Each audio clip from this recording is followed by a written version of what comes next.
Bueno, buenas tardes a todos. Mi nombre es Inés Gervás, soy asistente de la Unidad Clínica de Hematología y del Departamento Básico de Medicina. Y hoy vamos a tener este pequeño teórico sobre las anemias megaloblásticas. Las anemias megaloblásticas son parte del grupo que son anemias por una producción insuficiente de eritrocitos. Dentro de ese grupo se encuentran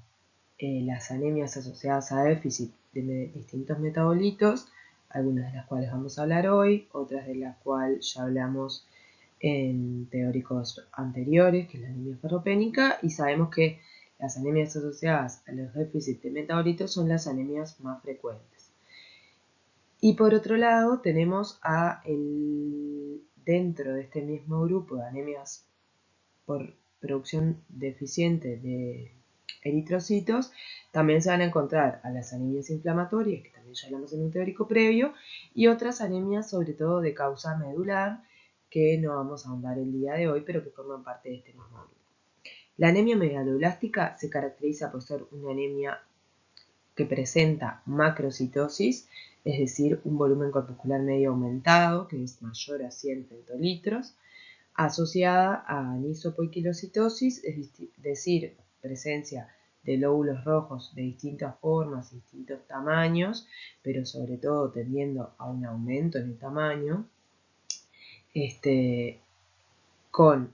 reticulocitos bajos, porque justamente es una anemia por producción insuficiente de eritrocitos, y que característicamente vamos a ver que son anemias que presentan neutrófilos hipersegmentados, como un fenómeno que acompaña a esta anemia. En algunos casos menos frecuentes, el cuadro puede darse no solo por una anemia, que es lo más característico, sino que por una pancitopenia, es decir, por una alteración en el hemograma que va a estar dada por anemia, plaquetopenia y neutropenia. Y esto es lo que se llama la máscara aplásica, que se puede ver sobre todo en los déficits de vitamina B12, que no es la presentación más frecuente, pero sí es bastante característica. ¿Qué sucede en la anemia megaloblástica? Bueno, lo que pasa en la anemia megaloblástica es que hay alteraciones en la síntesis de ADN, que vamos a mencionar un poquito más adelante, que llevan a que haya una hematopoiesis ineficaz, a que haya aumento en la apoptosis de los precursores de glóbulos rojos y hemólisis también, que produzcan esta hematopoiesis ineficaz, que se acompaña también de megaloblastosis, es decir, cambios que se dan en la serie eritroide que generan precursores eritroides anormalmente aumentados de tamaño, que vamos a ver algunas imágenes de extendido de médula ósea, y que eventualmente termina llevando a la anemia megaloblástica. Acá tenemos esta tabla extraída del Robbins, donde clasifica las anemias según el mecanismo causante. Vemos que tenemos al inicio anemias por pérdidas de sangre, anemias por aumento de la destrucción de los eritrocitos y por la hemólisis, por un acortamiento de la vía media de los eritrocitos, y después anemias por un descenso de la producción de los eritrocitos. Y dentro de este grupo del descenso de la producción de los eritrocitos, como mencionamos previamente, tenemos a las anemias por déficit nutricionales, y dentro de las anemias por déficit nutricionales hay deficiencias que afectan a la síntesis de hemoglobina, como era la ferropenia que ya vimos previamente, y deficiencias que afectan a la síntesis de ADN, y dentro de estas el déficit de vitamina B12 y de ácido fólico, que vamos a hablar en la clase de hoy. Y en esta tabla vemos resumidamente las causas de la anemia megaloblástica, que mayoritariamente las principales causas de anemia megaloblástica van a ser el déficit de la vitamina B12 y el déficit del ácido fólico. Dentro del déficit de vitamina B12 puede deberse a un descenso en la ingesta o alteraciones en la absorción, y como vemos ahí, múltiples causas que pueden generar alteraciones de la absorción, siendo la más frecuente la anemia perniciosa, que vamos a explicar un poquito más adelante, y anemias por déficit de ácido fólico, en donde puede haber un descenso en la captación del ácido fólico, una alteración en la absorción del ácido fólico, un aumento un déficit por un aumento en las pérdidas del ácido fólico, por un aumento en los requerimientos o por alteraciones en su utilización. Y como decíamos previamente, tener presente que si bien puede haber algunas otras causas de macrocitosis y de megaloblastosis, las dos causas principales y más frecuentes de anemia megaloblásticas son el déficit de vitamina B12 y el déficit de ácido fólico. ¿Y por qué es que la vitamina B12 y el ácido fólico son metabolitos claves y muy importantes en la homeostasis del organismo? Porque ambas son coenzimas que son necesarias para lograr una correcta síntesis de la timidina, que sabemos que la timidina es un nucleósido que forma parte de una de las 4 bases del ADN. Por ende, el déficit de alguno de estos metabolitos va a llevar a una alteración defectuosa a nivel nuclear, porque no se va a generar correctamente la timidina, y esto va a generar alteraciones en la síntesis de ADN, que las alteraciones en la síntesis de ADN van a terminar produciendo una activación en la apoptósis y en la hemólisis, que van a conducir a la hematopoiesis ineficaz y el acortamiento de la vía media eritrocitaria, y va a producirse un retraso o un bloqueo en la división celular, que va a terminar generando la anemia megaloblástica y las alteraciones que puede haber también a nivel de otros tejidos y no solamente a nivel de la médula ósea. Sobre todo en tejidos de alto recambio, que son los que se ven más afectados por los déficits de estos metabolitos. Bueno, y aquí vemos algunas imágenes de la citología. Del lado izquierdo de su pantalla vemos un extendido de sangre periférica, de donde observamos la presencia de macrocitosis, es decir, de glóbulos rojos que son de mayor tamaño. Si bien vemos que hay algunos pequeños, lo que explica las alteraciones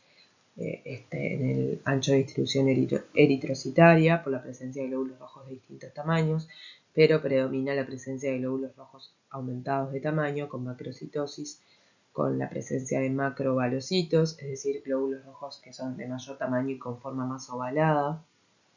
que en algunos casos, no vemos en esta imagen, pero en algunos casos pueden presentar un punteado basófilo o pueden presentar algunas inclusiones en los glóbulos rojos, como los cuerpos de Howell-Joly o los anillos de Cabot, y es bastante característico, sobre todo en el déficit de vitamina B12, la presencia de neutrófilos hipersegmentados, también llamados polilogocitos, que como vemos en ese neutrófilo que se observa en esa lámina periférica, es la presencia de neutrófilos con núcleos hipersegmentados, con 5 o más lóbulos en el núcleo, como podemos observar en esa imagen.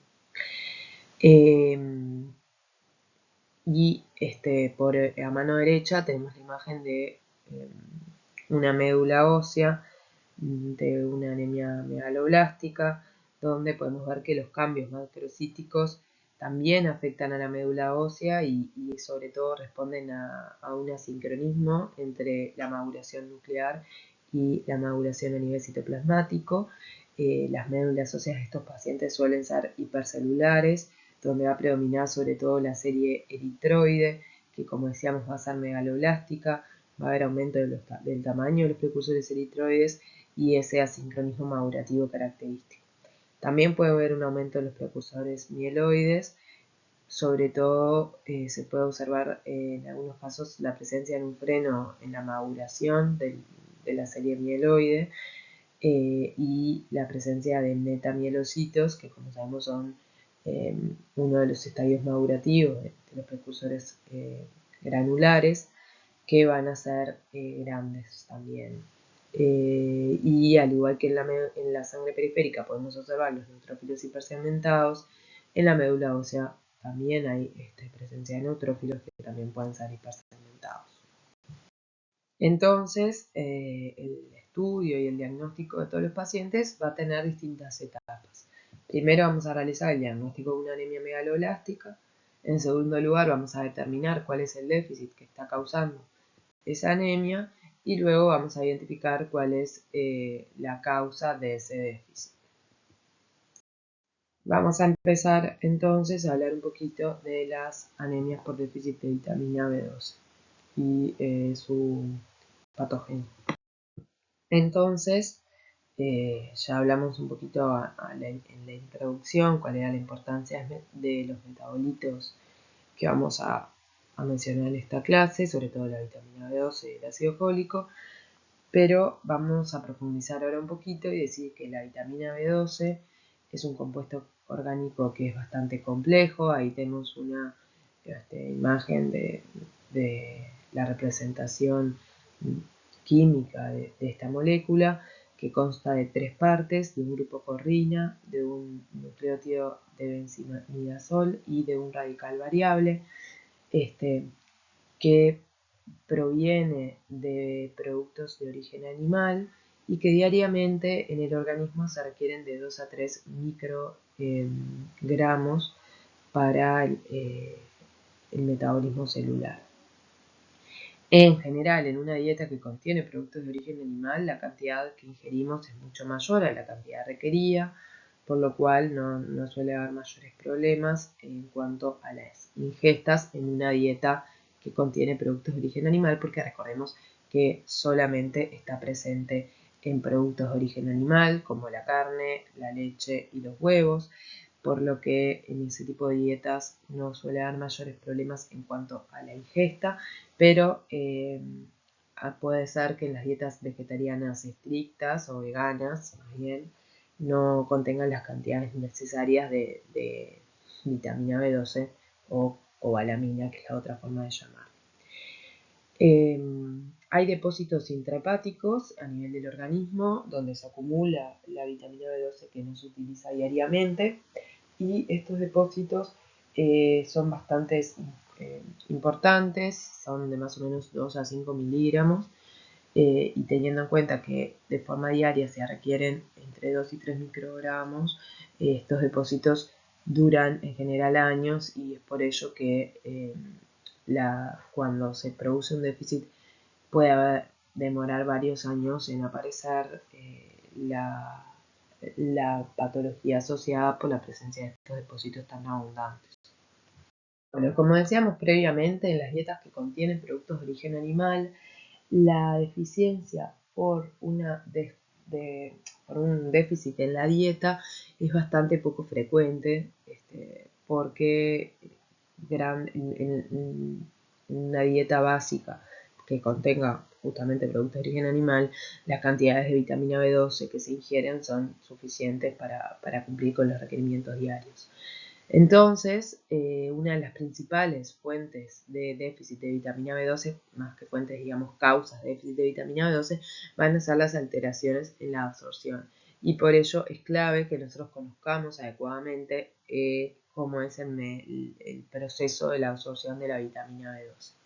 Lo primero que vamos a decir es que es un proceso que está muy bien regulado y que requiere la presencia de factor intrínseco, que es un compuesto secretado por las células parietales gástricas que están presentes en el fundus gástrico, y que es una molécula que es clave para la absorción de la cobalamina, como vamos a ver más adelante.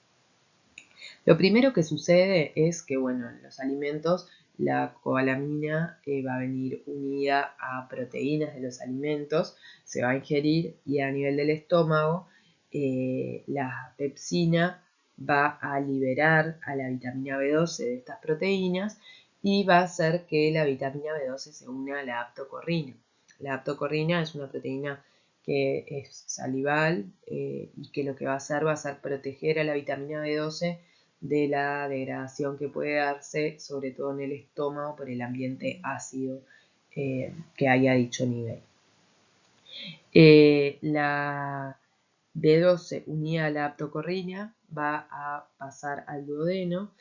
donde a nivel del duodeno, por la acción de las proteasas pancreáticas, va a liberarse la vitamina B12 y se va a asociar a dicho nivel al factor intrínseco, que ya dijimos se secretaba por las células parietales del fundus gástrico y pasaba al duodeno continuando su camino por el tubo digestivo. Entonces, en el duodeno se va a liberar la proteína B12 y se va a unir al factor intrínseco y se va a formar el complejo vitamina B12 factor intrínseco. Este complejo se va a continuar su trayecto y se va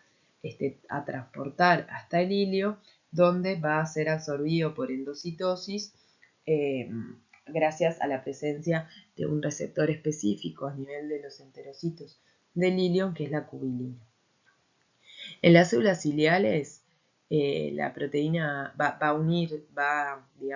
haber endocitosis, como ya decíamos, del complejo vitamina B12, factor intrínseco. En el endocitoma producido se va a liberar la vitamina B12, que se va a unir a una proteína transportadora que es clave, que es la transcobalamina 2,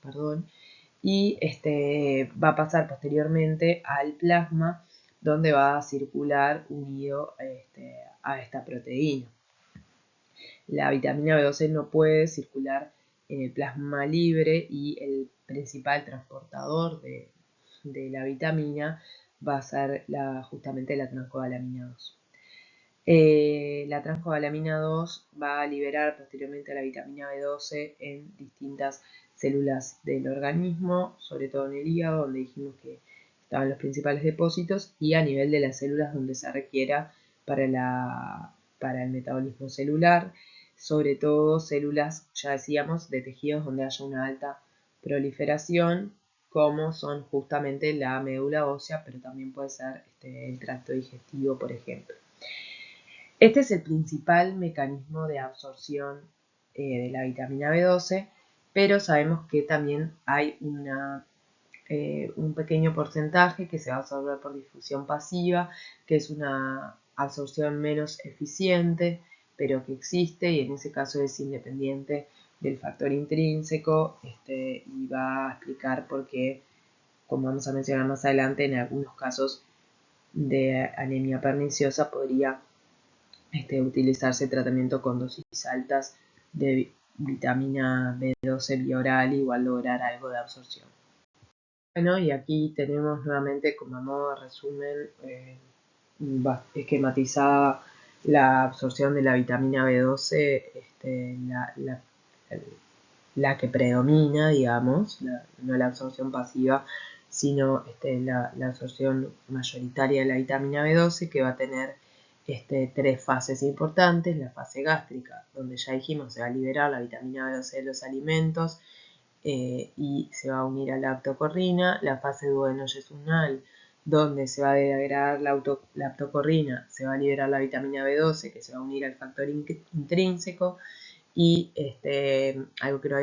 no habíamos mencionado es que la aptocorrina que se libera se va a unir a análogos de la cobalamina y al exceso que quede de cobalamina, y se va a eliminar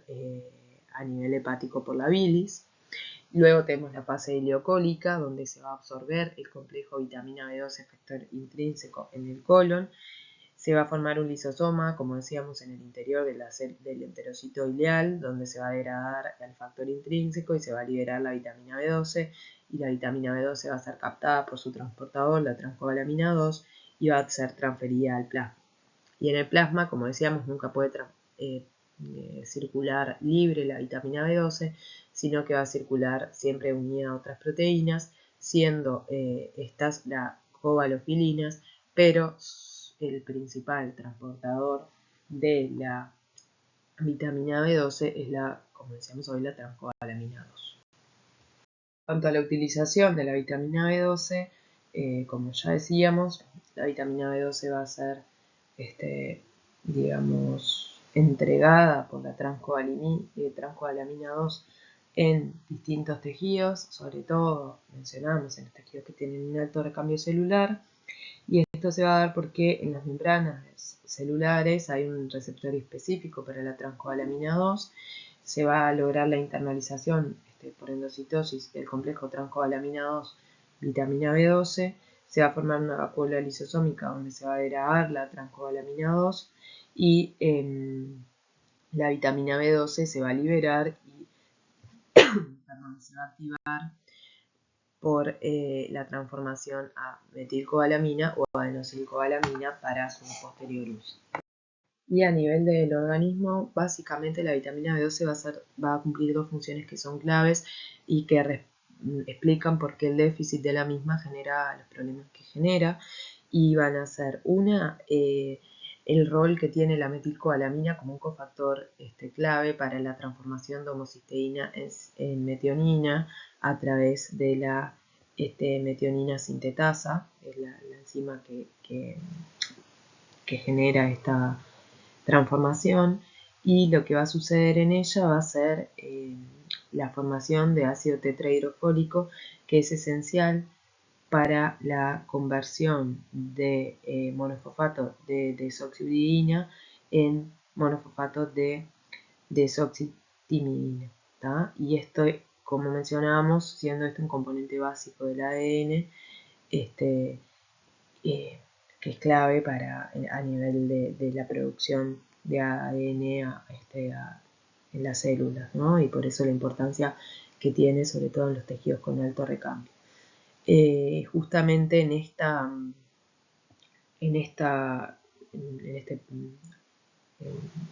este proceso es que vamos a ver un entrecruzamiento entre el metabolismo de la vitamina B12 y el metabolismo justamente del ácido fólico. Se van a entrecruzar en este proceso y explica por qué ambos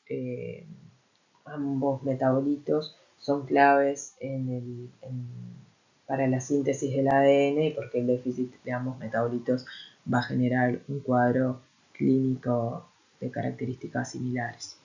Y el otro proceso en el cual está involucrado la vitamina B12 es en la isomerización de la metilmalónico coenzima A succinilcoenzima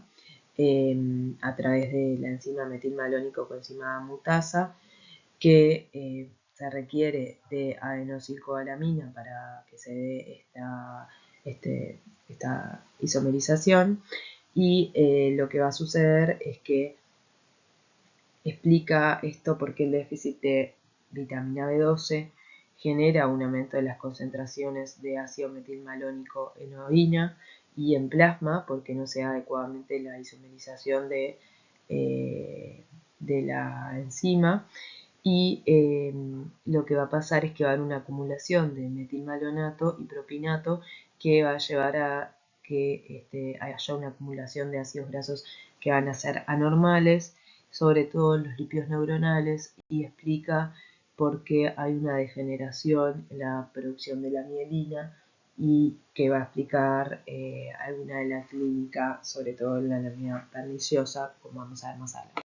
Y como un poco ya mencionábamos, hay distintas causas para que se dé un déficit de vitamina B12, siendo la ingesta insuficiente algo raro cuando hay dietas que contienen productos de origen animal. Sí puede verse cuando hay dietas vegetarianas estrictas o veganas, donde no se consumen productos de origen animal, y ahí sí puede observarse, pero en las dietas en las cuales sí se consumen productos de origen animal es raro que el déficit sea por alteraciones en la ingesta, y cuando se dan justamente en estos pacientes que no consumen este tipo de productos, en general suele darse de forma muy lenta y en el correr de muchos años, por justamente lo que mencionábamos, que los depósitos a nivel corporal son extensos. Puede haber también defectos en el transporte, puede responder los déficits a una deficiencia relativa frente a un aumento de la demanda, como puede ser en el embarazo, en el hipertiroidismo, cuando hay cánceres en actividad o cuando hay infecciones crónicas,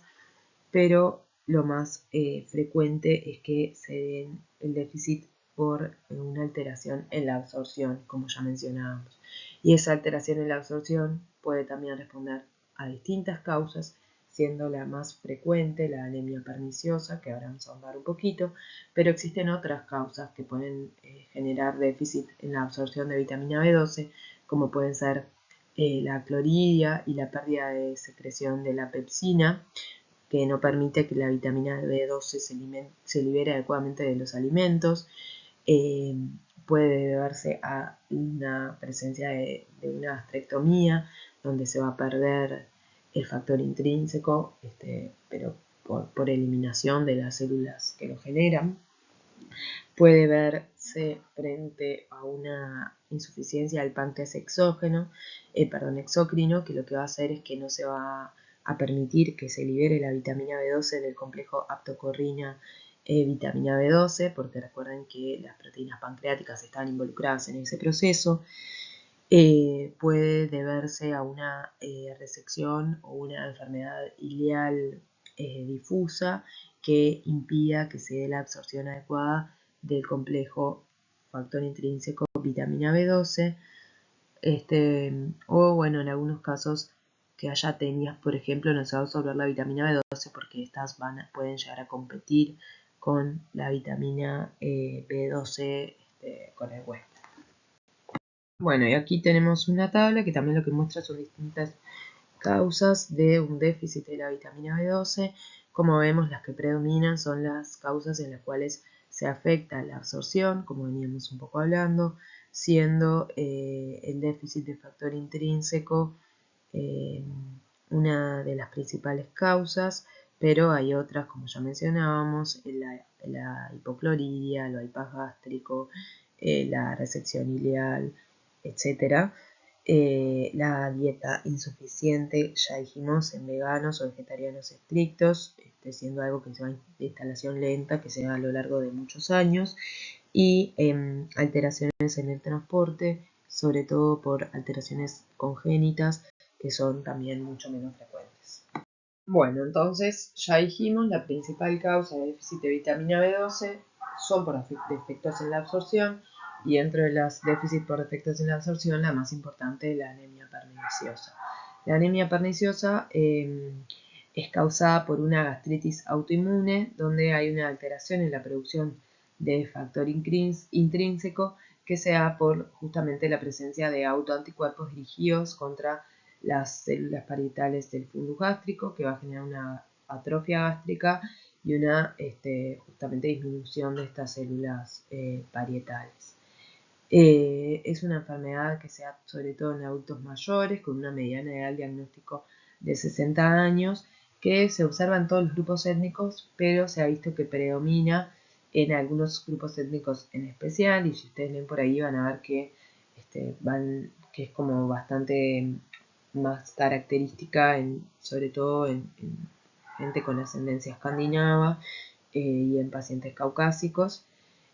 y que al ser una gastritis con una patogenia autoinmune en la base de su enfermedad, es bastante frecuente que se asocie a otras enfermedades autoinmunes, como puede ser la diabetes mellitus tipo 1, la tiroiditis, el vitiligo,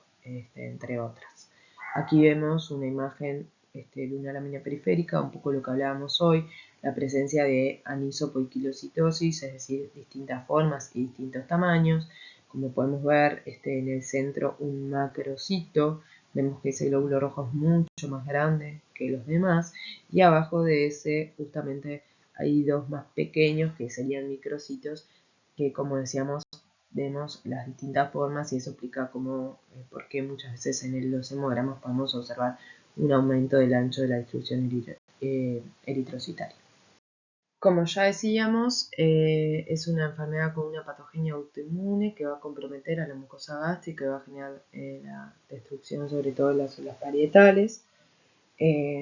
Lo que se va a observar va a ser una gastritis atrófica que va a ser crónica,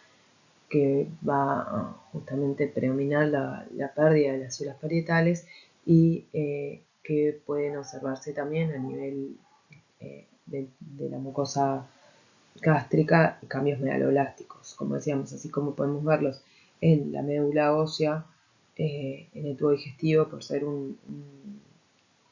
tejido, la mucosa, un tejido también con un alto recambio celular, también puede presentar cambios megaloblásticos.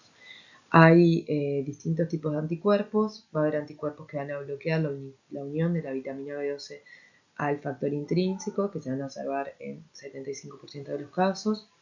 Va a haber anticuerpos que van a estar dirigidos contra las distintas subunidades de las células parietales gástricas, y estos se van a observar hasta en un 90% de los casos, pero son bastante inespecíficos y pueden observarse en otras patologías distintas a la anemia perniciosa. Lo que va a haber básicamente es una respuesta autorreactiva de linfocitos T que van a haber perdido la autotolerancia, van a generar esta respuesta autorreactiva y se va a iniciar la lesión gástrica que va a desencadenar en la formación de autoanticuerpos. Lo que sucede, como decíamos, es que va a ir destruyéndose las células parietales, y cuando hay una disminución franca en la masa de células parietales productoras de factor intrínseco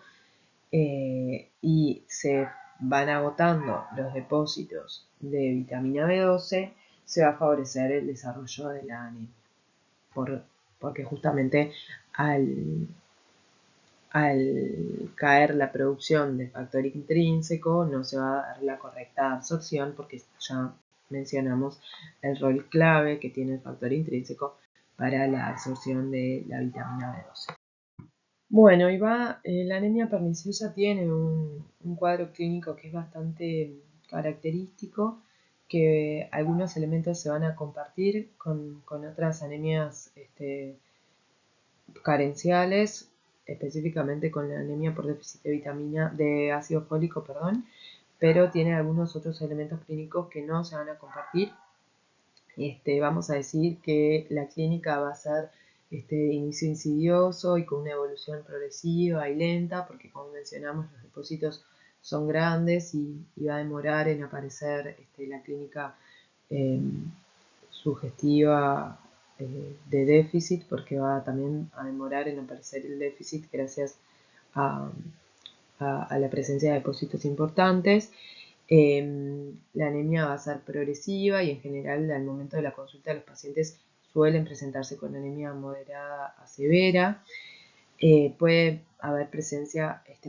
vinculado justamente a la anemia, los síntomas asociados a la anemia, que sabemos que son síntomas que no van a ser específicos obviamente de la anemia perniciosa, sino esos síntomas van a ser los comunes a todos los distintos tipos de anemias y al síndrome funcional anémico, que ya hemos repasado en otras clases y que no viene al caso repasarlo el día de hoy, pero que ya todos conocen. Puede haber también manifestaciones gastrointestinales en la anemia perniciosa, sobre todo dados por clínica vinculada a la gastritis, dolor epigástrico, ardor epigástrico, alteraciones del tránsito digestivo alto sobre todo. Puede haber anorexia, puede haber en algunos casos diarrea, y es bastante característica la presencia de glositis con una lengua totalmente papilada lisa y muy roja. Como mencionábamos más temprano hoy, el déficit de vitamina B12 a nivel del sistema nervioso va a llevar a una alteración en la síntesis de mielina, que puede llevar a una disfunción del sistema nervioso tanto central como periférico. Algunos de estos síntomas neuropsiquiátricos que puede presentar el paciente van a ser la presencia de parestesias, de inestabilidad en la marcha, de debilidad muscular. Pueden generar un cuadro característico con la presencia de un síndrome cordonal posterior. Y en cuanto a síntomas más psiquiátricos que pueden generar, puede haber irritabilidad y en casos más severos manía, paranoia, y generar lo que se llama la locura megaloblástica, que es menos frecuente encontrarlos. Algo importante es que estos síntomas neuropsiquiátricos solamente se asocian con el déficit de vitamina B12, a diferencia de la anemia megaloblástica, que como ya decíamos puede también vincularse al déficit de ácido fólico. En el caso de los síntomas neuropsiquiátricos no, solamente se asocian al déficit de cobalamina. Y siempre va a ser muy importante en pacientes que puedan tener déficit de ácido fólico, medir la vitamina B12, porque muchas veces la asocian el déficit de vitamina B12 y si nosotros empezamos el tratamiento con ácido fólico va a haber un aumento en la producción de eritrocitos, y si no se hizo adecuadamente el diagnóstico de un déficit de vitamina B12 concomitante y no se inició la reposición con vitamina B12, justamente puede generar que estos síntomas neuropsiquiátricos empeoren. Y va a ser muy importante también poder reconocer precozmente los síntomas, sobre todo los síntomas y los signos neurológicos, porque cuando pasa ya mucho tiempo de la presencia de estos síntomas sin que se haga el correcto diagnóstico y la correcta reposición, pueden volverse un daño neurológico irreversible en algunos casos y genera obviamente un importante compromiso en la calidad de vida de los pacientes. Como mencionamos ya un poco previamente en una de las slides previas, hay algunos casos donde puede presentarse no solo con anemia, sino que con compromiso de las otras series celulares, con una pancitopenia, y es lo que se llama la máscara clásica de la anemia megaloblástica, donde se compromete no solo la síntesis de ADN en los glóbulos rojos, obviamente, sino que también la síntesis de ADN en otras series celulares y terminan generando, además de la anemia, leucopenia con neutropenia y plaquetopenia. Bueno, y característicamente en el hemograma vamos a ver anemia, que en general, como decíamos, al momento de la consulta suele ser moderada a severa. Va a haber macrocitosis con un BCM aumentado, mayor a 100. Va a haber, como también ya mencionamos varias veces antes, un ADE aumentado, que va a responder a esos distintos tamaños que pueden presentar los eritrocitos. Y en algunos casos, ya dijimos, puede verse la máscara plásica con la presencia de pancitopenia. Es característico también que haya una LH elevada, bilirrubina indirecta elevada y aptoglobina baja por la hematopoiesis ineficaz que se observa, que genera un aborto medular de los precursores eritroides durante el desarrollo con este aumento de estos parámetros hemolíticos.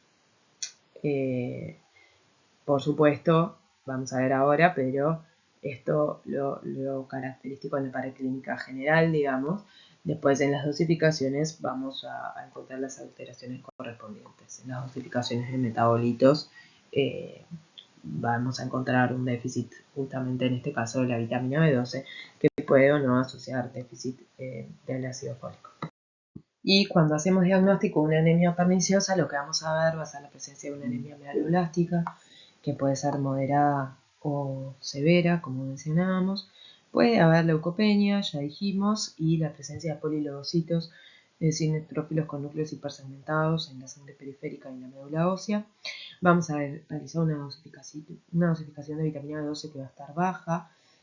menor a 200 picogramos mililitro, y puede haber un aumento de la homocisteína y el ácido metilmalónico cuando lo dosifiquemos en suero. Lo importante es que no hay un test que sea un gold estándar para el diagnóstico de esta patología. Pueden medirse los anticuerpos antifactor intrínseco y anticélulas parietales, que de hecho los medimos, pero hay que saber que la sensibilidad suele ser baja, pero que si están presentes apoyan el diagnóstico, si bien cuando no están no lo descartan. Los anticuerpos antifactor intrínseco sí son más específicos para el diagnóstico de la anemia perniciosa, y si hacemos una fibrogastroscopía con biopsia gástrica vamos a confirmar la presencia de la atrofia gástrica. Y esto es importante además saber que los pacientes con anemia perniciosa tienen un riesgo aumentado de neoplasia gástrica, por lo cual van a requerir seguimientos con endoscopías que en general se plantean anuales, pero que va cambiando un poco también según los hallazgos que vayan apareciendo en las subsiguientes endoscopías, y lo ideal es hacer el seguimiento en conjunto con un gastroenterólogo para poder definir la correcta frecuencia de las mismas. Antes existía el test de Schilling que se usaba para medir la absorción de vitamina B12, pero ya no está tan ampliamente disponible y no se utiliza en la clínica, en la práctica clínica habitual.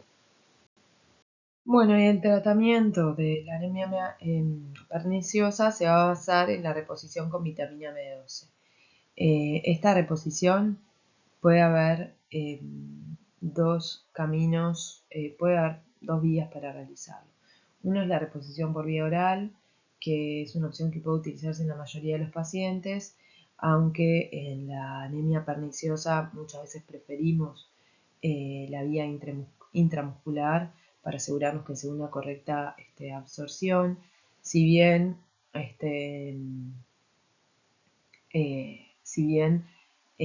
como ya mencionamos, hay una pequeña porción de la vitamina B12 que se absorbe de forma pasiva, por lo cual podría utilizarse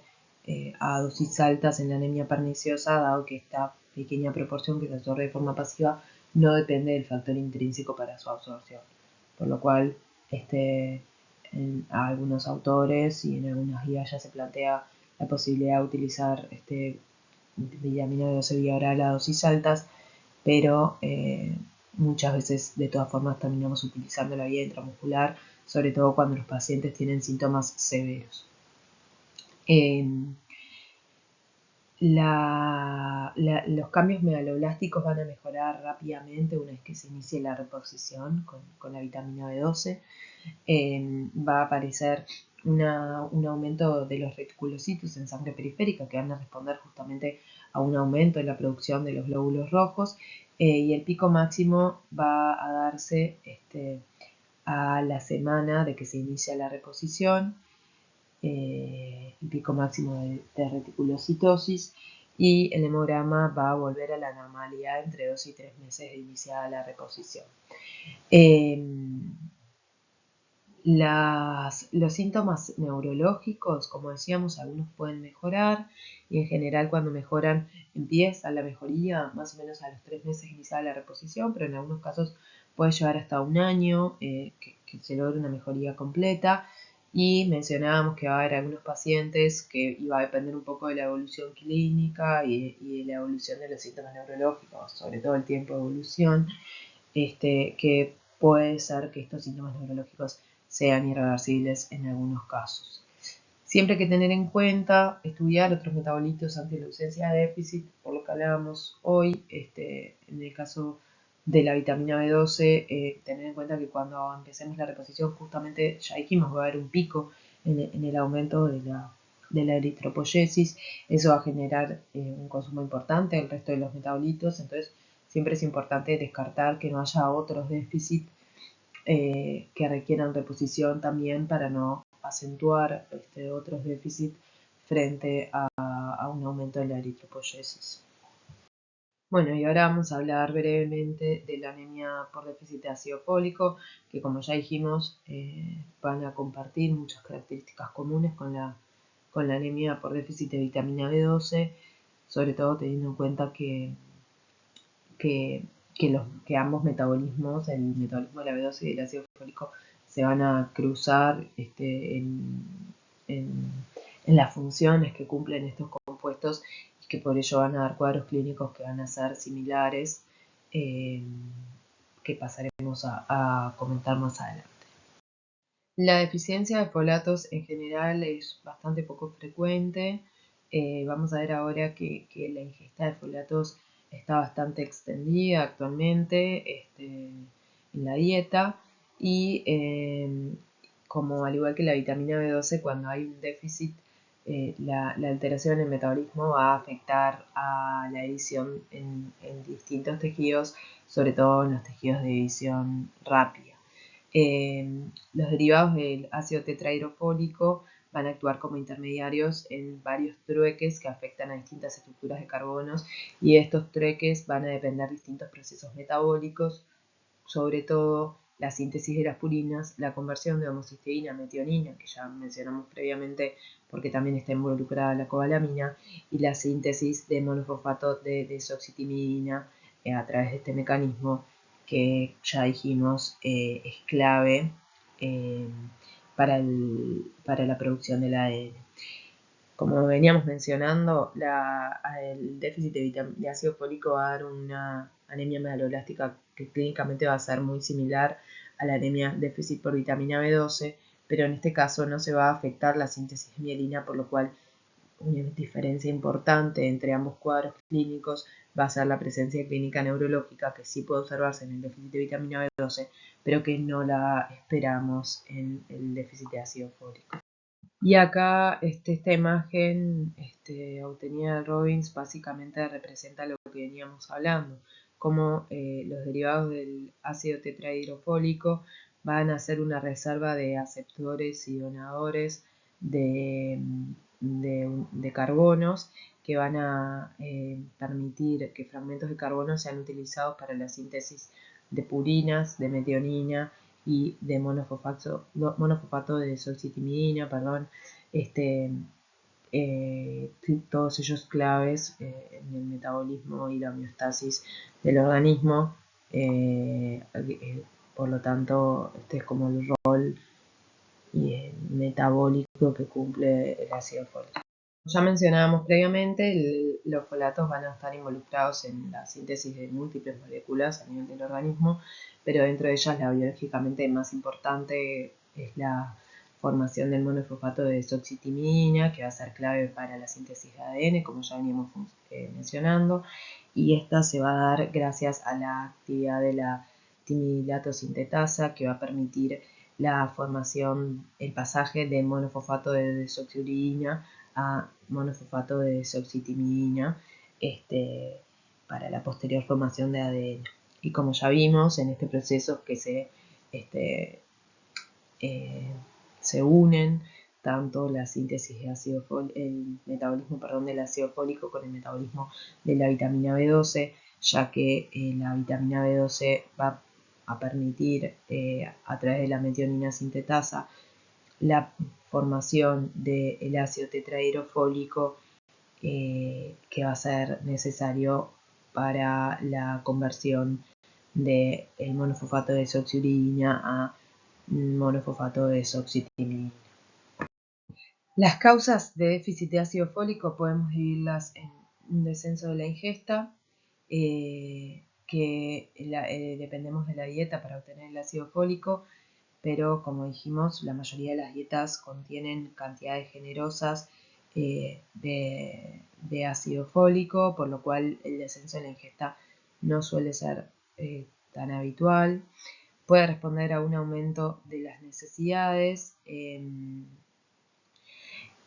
sobre todo cuando esto genera cuando hay una deficiencia relativa vinculada a aumento de las necesidades por el embarazo, por la infancia, por alteraciones vinculadas al aumento de la hematopoiesis o por la presencia de una neoplasia diseminada. Y puede haber un deterioro en la utilización también del ácido fólico, sobre todo cuando hay presencia de agonistas del ácido fólico, de antagonistas del ácido fólico que inhiben la dihidrofolato reductasa y terminan generando un déficit en el ácido tetrahidrofólico, siendo por ejemplo un ejemplo importante de los antagonistas del ácido fólico el metrotexate, que es una droga que, como ya sabemos, se utiliza para el tratamiento de múltiples patologías, dentro de ellas, por ejemplo, las patologías autoinmunes. Bueno, como mencionábamos, el ácido fólico está presente en múltiples alimentos y en una dieta normal suelen contener folatos que cubren de sobra las necesidades mínimas para el adulto, que la ingesta diaria recomendada sería 400 microgramos. En general, las dietas que son inadecuadas y que no cumplen esta recomendación suelen ser o vincularse con pacientes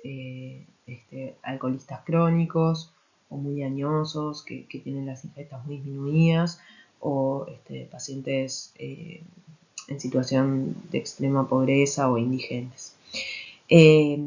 Además, como saben, por ley se ha incorporado la fortificación de fólico en distintos alimentos, Y esto ha llevado a una disminución bastante importante en la prevalencia del déficit de ácido fólico. Las fuentes más ricas de ácido fólico en general son los vegetales, sobre todo los vegetales verdes, espinacas, brócoli, espárragos, ese tipo de alimentos son como las fuentes más abundantes, pero también se observa la presencia de ácido fólico en algunas frutas como bananas, limones, melones y algunos productos de origen animal como el hígado también lo contienen, pero en menores cantidades. La fortificación se ha visto también en distintos granos, se observa la presencia de ácido fólico en otras legumbres, en algunos frutos secos también. En los alimentos principalmente se encuentra el ácido fólico en forma de folipoliglutamatos, que son muy abundantes en los alimentos crudos, pero son muy sensibles los poliglutamatos al calor. Por lo tanto, al cocinar los alimentos muchas veces se destruye gran proporción de estos folatos. Sin embargo, en las dietas en general está más que cubierta la dosis recomendada de ingesta diaria y más aún teniendo en cuenta la fortificación que se ha incorporado a distintos alimentos con ácido fólico. Entonces lo vamos a ingerir en la dieta en forma de folipoliglutamatos que a nivel intestinal, las conjugasas intestinales van a escindir los poliglutamatos a monoglutamatos y los monoglutamatos se van a absorber sobre todo a nivel del yeyuno proximal y se van a modificar para formar la forma transportable de folato que es la 5-metil-tetrahidrofolato. Las reservas a nivel del organismo, a diferencia de la vitamina B12, no son tan abundantes y frente a una ingesta inadecuada se va a presentar el déficit en pocas semanas o meses, o pocos meses más bien. Y hay que tener siempre en cuenta la presencia de una dieta inadecuada versus la presencia de una alteración en la absorción. Para poder definir que hay un déficit de ácido fólico, en este caso vamos a tener que demostrar el descenso de las concentraciones de ácido fólico en el suero. Pueden encontrarse las concentraciones de homocisteína aumentadas y las de metilmalonato en el ácido fólico suelen ser normales a diferencia de la vitamina B12. El tratamiento se va a basar también en la reposición con ácido fólico y esta reposición con ácido fólico bioral suele ser efectiva incluso en pacientes donde haya algo de mala absorción. Al igual que en la reposición del déficit de vitamina B12, la respuesta reticulocitaria va a ser rápida y como ya mencionamos previamente, siempre cuando nosotros detectemos un paciente con déficit de ácido fólico que vayamos a reponer va a ser clave descartar otros déficits de metabolitos, en especial el déficit de la vitamina B12 antes de iniciar el tratamiento con ácido fólico, porque el inicio del ácido fólico podría exacerbar defectos neurológicos que presentara el paciente vinculados a un déficit de vitamina B12 si nosotros no lo identificamos correctamente y como ya dijimos muchas veces esos defectos afectaciones neurológicas pueden generar eventualmente un daño irreversible con un importante compromiso de la calidad de vida. Bueno, y hasta acá llegamos con el teórico de hoy, donde mencionamos, hablamos de las anemias megaloblásticas. Dentro de ellas, como ya dijimos, las dos causas principales de anemia megaloblástica, el déficit de vitamina B12 y el déficit de ácido fólico. Hicimos un hincapié importante en el mecanismo de absorción de los dos componentes, que es clave, sobre todo en la vitamina B12, porque explica la mayoría de los déficits de la misma. Hablamos de la anemia perniciosa como el déficit de vitamina B12 más frecuente, la causa de déficit de vitamina B12 más frecuente, que ya dijimos responde a una gastritis que es de etiología autoinmune donde se va a dar la destrucción de las células parietales gástricas y por consiguiente disminución de la producción de factor intrínseco. Y hablamos del ácido fólico, donde es poco frecuente su déficit, pero que puede observarse en algunos pacientes, sobre todo vinculado a estados de malnutrición profunda y dietas muy inadecuadas. Y mencionamos brevemente el tratamiento de ambas patologías.